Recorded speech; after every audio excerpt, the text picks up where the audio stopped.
Assalamualaikum warahmatullahi wabarakatuh. Kami dari kelompok 2 di sini akan memberikan materi yang berjudul perencanaan dan penjadwalan produksi. Untuk kelompok 2, kami terdiri menjadi 3 anggota. Yang pertama Ridho Moniu, yang kedua Muhammad Fahri Husain, dan yang ketiga Ira Mayasari.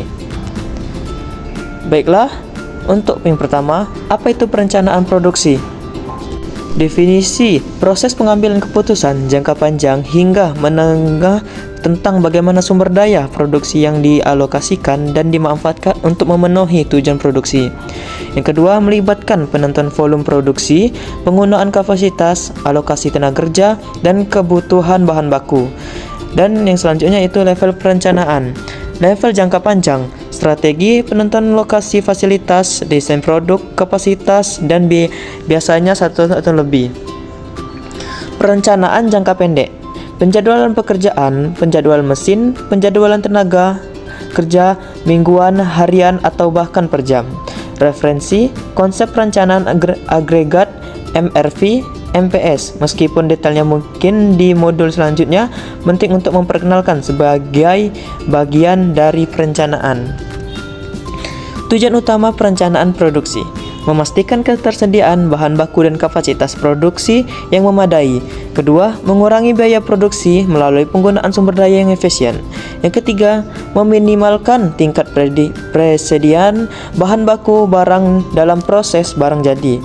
Yang keempat, memaksimalkan tingkat layanan pelanggan, on-time delivery kualitas. Yang kelima, meningkatkan pemanfaatan fasilitas dan tenaga kerja. Dan yang terakhir, mendukung tujuan strategi perusahaan. Untuk perencanaan produksi agregat, yang pertama, definisi perencanaan jangka menengah yang mencoba menyeimbangkan permintaan dan penawaran pada tingkat agregat, keluarga produk, dan unit standar. Yang kedua, strategi dasar atau CASE strategi, menyesuaikan tingkat produksi dengan tingkat permintaan kelebihan, persediaan rendah, kekurangan biaya tenaga kerja, dan flow aktif.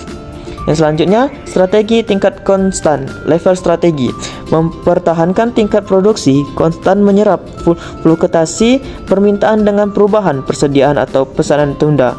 Terlebih, biaya tenaga kerja stabil, kekurangan biaya persediaan tenaga kerja, dan pesanan yang ditunda. Untuk strategi campuran, mix strategi, kombinasi dari strategi, pengejaran, dan tingkat konstan, mencari keseimbangan antar biaya dan layanan.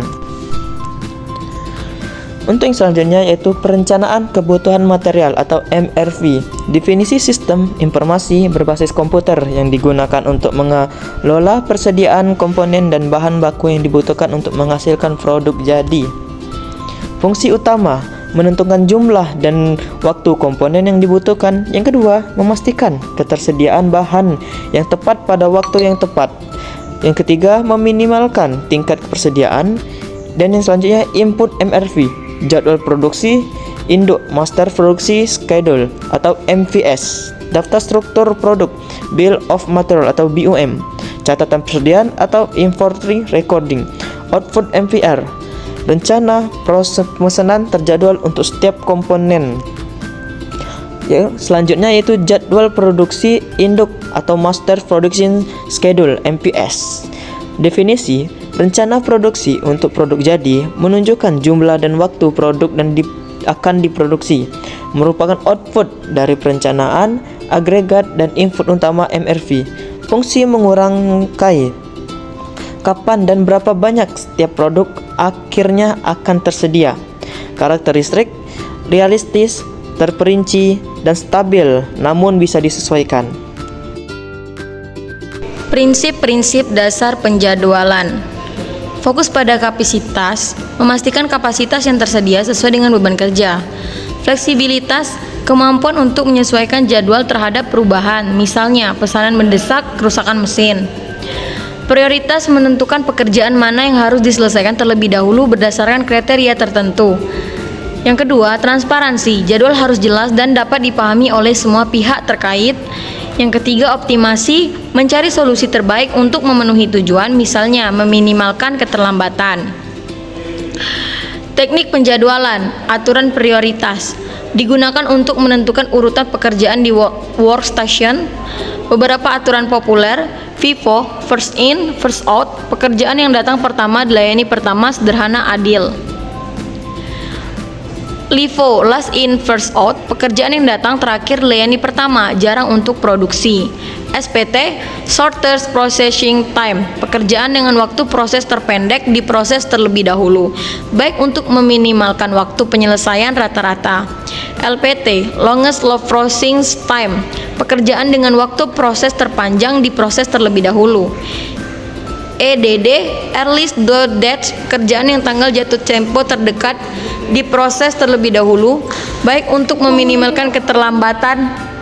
Yang terakhir ada CR, critical ratio, rasio waktu tersisa dibagi waktu proses yang tersisa.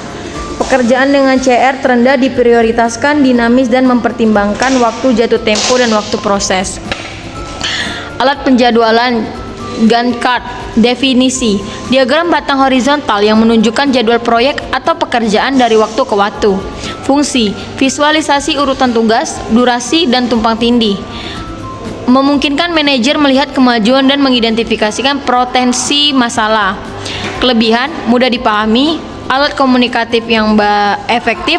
Kekurangan: sulit untuk diperbarui secara real time pada proyek yang kompleks, tidak menunjukkan ketergantungan antar tugas secara eksplisit.